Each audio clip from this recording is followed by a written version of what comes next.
జై Hind commandos. Police ఉద్యోగమే మీ లక్ష్యమైతే వెంటనే ఎగ్జామ్ సెంటర్ అప్లికేషన్ డౌన్లోడ్ చేయండి. ఎలాంటి నిర్లక్ష్యం లేకుండా వెంటనే పరీక్షలు రాయడం ప్రారంభించండి. తప్పకుండా ఉద్యోగాన్ని సాధిస్తారు. Jai Hind.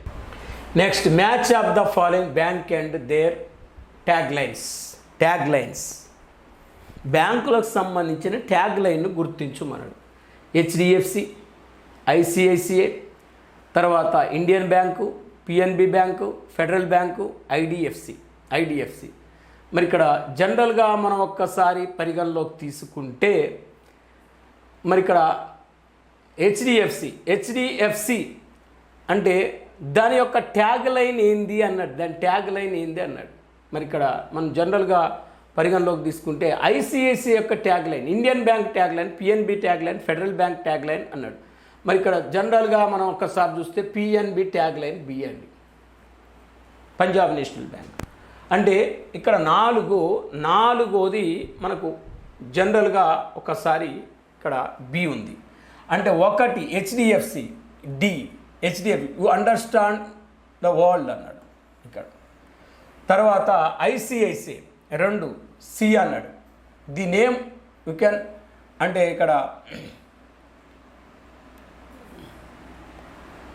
Punjab national bank the name you can bank upon అన్నాడు. అంటే the name you bank upon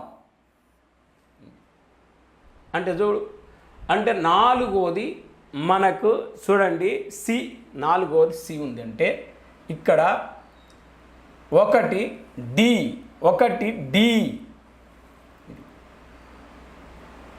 ఇక్కడ. మరి ఇక్కడ వాస్తవానికి ఒకటి always the first, HDFC always the first అన్నాడు.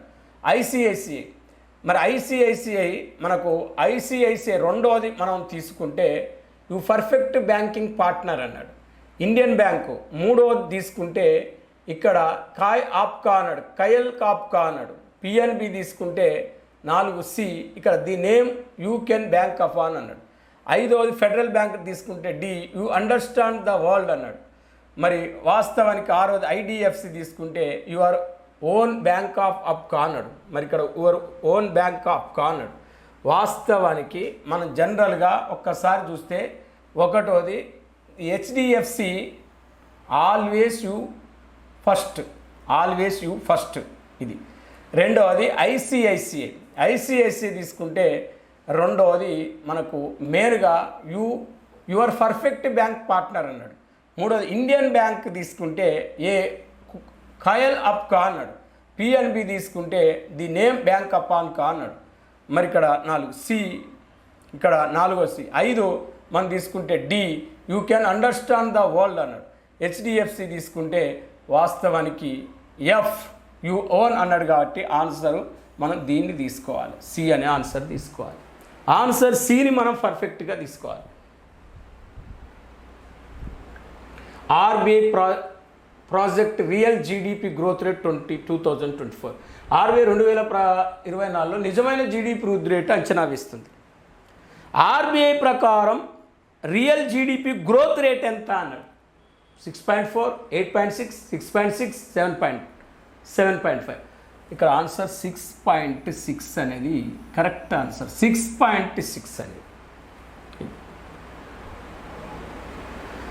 మ్యాచ్ ఆఫ్ ద ఫాలోయింగ్, ఈ క్రింది వాటిలో సరిపోలిక. SBI oldest government financial institution of India. RBI lender of the least resort in India. ICICI impose restriction which payment bank అన్నాడు.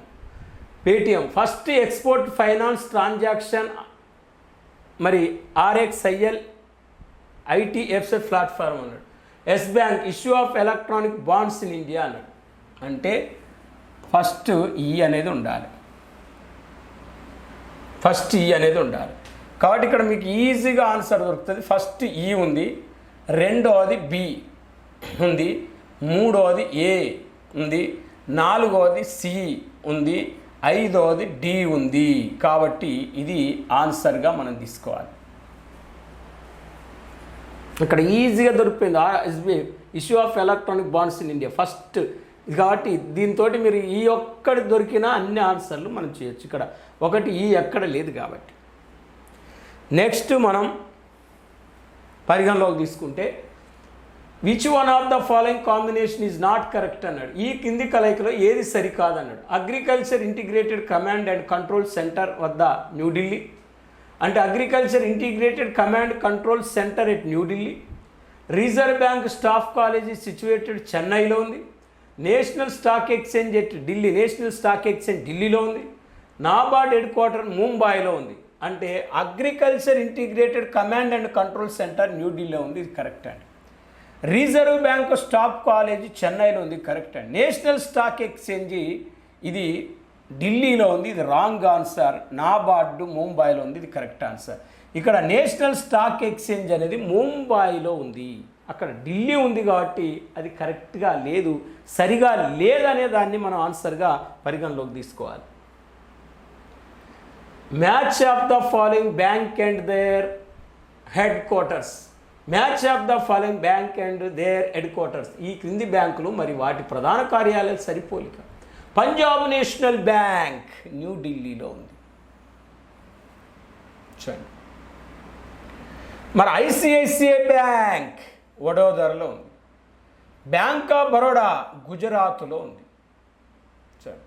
అంటే ఇప్పుడు ఒకటి న్యూఢిల్లీ, ఒకటి డి ఉంది. ఇక్కడ వాస్తవానికి ఆరోది ఈ ఉంది. అంటే ఆరోది ఇక్కడ ఒకటి డి ఉంది, మనకు ఐసిఐసిఐ బ్యాంక్ వడోదర. అంటే ఐదోది ఈ ఉండాలి, ఐదోది ఇక్కడ ఒకటి డి, 5 ఎఫ్ వడోదర, ఆరోది ఈ ఉండాలి. కాబట్టి ఇది ఆన్సర్గా గుర్తుపెట్టుకోవాలి.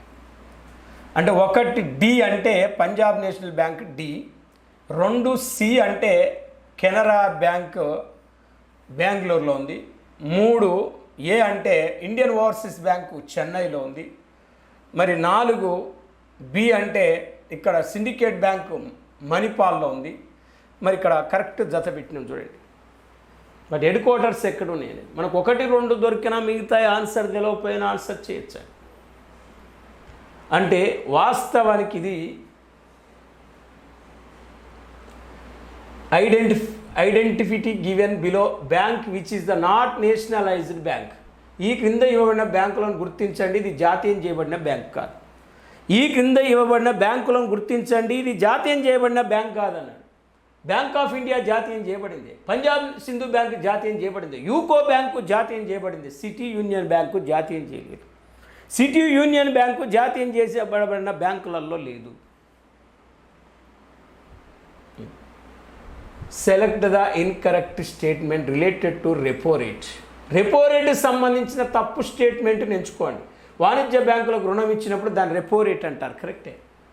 When the RBI bank given loan to the commercial bank it is called repo rate, correct. The reserve bank India conduct repo operation at various maturities. Reserve bank of India వివిధ మెచ్యూరిటీలో repo కార్యకలాపాలు నిర్వహిస్తుంది. ఇది బ్యాంకులు వారి అత్యంత విలువైన కస్టమర్లు లేదా ప్రైమ్ కస్టమర్లకు అందించే రేట్. కాబట్టి ఇది తప్పు, ఇది ఆన్సర్గా మనం చేసుకోవాలి, ఇది ఆన్సర్ చేయాలి. ఈ 2 కరెక్టే. Next, which one of the following is most commonly used the measures of money supply. ఈ క్రింది వన్లో ద్రవ్యాన్ని కొలవటానికి ఏది కొలమానంగా వాడతారు? M3, M2, M4, M1. అంటే ఆదిమ ద్రవ్యము, సవరించిన ద్రవ్యము, నూతన ద్రవ్యము. నూతన ద్రవ్యం వచ్చినాక ద్రవ్యాన్ని కొలవటానికి M3నే మెజర్మెంట్గా తీసుకుంటున్నారు. ఇదే మెయిన్ ఇప్పుడు ద్రవ్యం కొలవటానికి. Demonetisation was new initiative taken by the government of India. అంటే ఇటీవల నూతనంగా నోట్ల రద్దు ఏ సంవత్సరంలో జరిగింది? డిమానిటేషన్ అంటే నోట్ల రద్దు.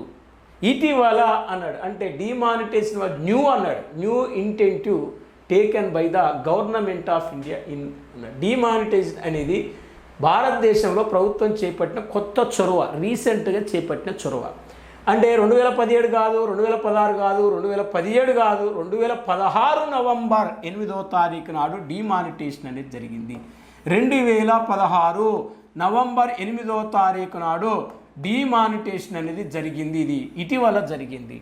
1946లో మొదటిసారి, 1978లో రెండోసారి, 2016లో మూడోసారి జరిగింది. ఇప్పటివరకు భారతదేశ చరిత్రలో before independence 1 time, after independence 2 times demonetisation జరిగింది. The main objective of demonetisation